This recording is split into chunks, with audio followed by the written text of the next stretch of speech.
vous est sans doute déjà arrivé, comme à moi, d'être loin des êtres qui vous sont chers à Noël, par affaire ou quelle que soit la raison.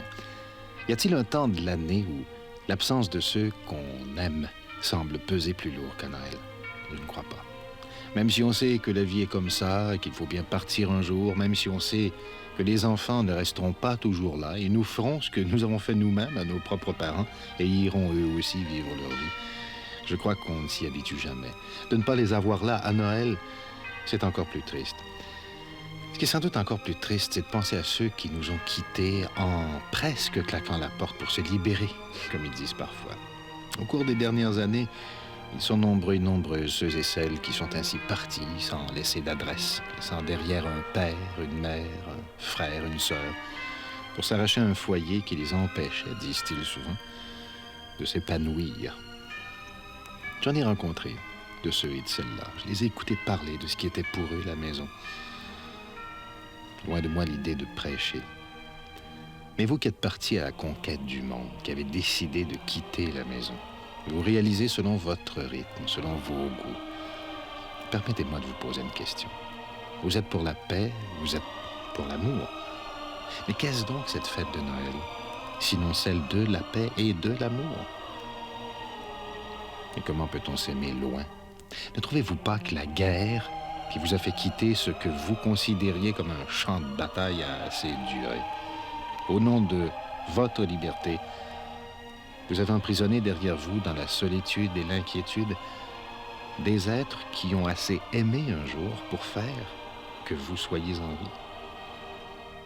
Ne mérite-t-il pas que, pour ça au moins, vous leur donniez signe de vie pour Noël? D'accord.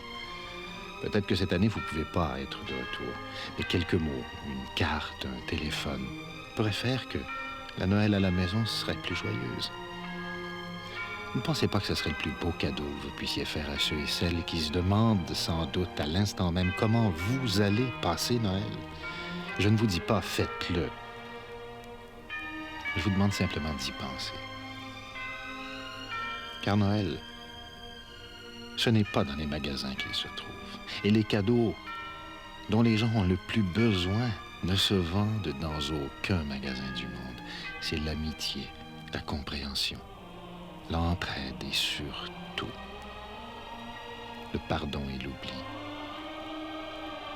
Ce sont là des cadeaux qu'on n'offre jamais. Et pourtant, ce sont vraiment ceux qui ne coûtent rien et dont tous nous avons le plus besoin. Car quand Noël ne vous remplit plus le cœur de sentiments tels qu'on croirait qu'il va éclater, quand les pensées qu'il vous inspire ne font plus que vos yeux se mouillent de larmes, et quant à la pensée de ce qui fut, ça ne vous cause plus un petit pincement là, c'est qu'il y a en vous quelque chose de mort, d'éteint, que rien ne saurait réveiller. Ce sentiment indéfinissable qui se situe entre l'angoisse et l'allégresse, la joie et la peine qu'apporte Noël, permet tous les espoirs tant qu'on le ressent.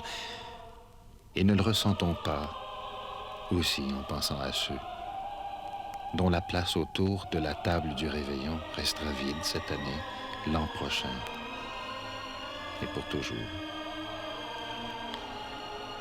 Oui, sans doute. Physiquement, ils ne sont plus là.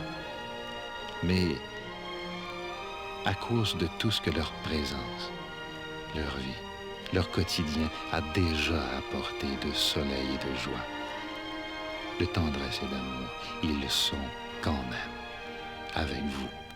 Non, il n'y a pas véritablement de place vide autour d'une table de réveillon. D'accord, il n'y a pas au pied de l'arbre de cadeau à son nom, mais il sait, elle sait que vous l'aimez. Ne soyez pas triste. Et ne vous sentez pas plus seul qu'il ne faut en pensant à lui, à elle, à eux. Ils seront là, ils sont là quelque part. C'est la voix des cœurs qui parle, c'est l'amour qui revit au souvenir des jours qui furent. Laissez votre cœur dire Joyeux Noël au leur, car dire Joyeux Noël n'est qu'une autre façon de dire Je t'aime.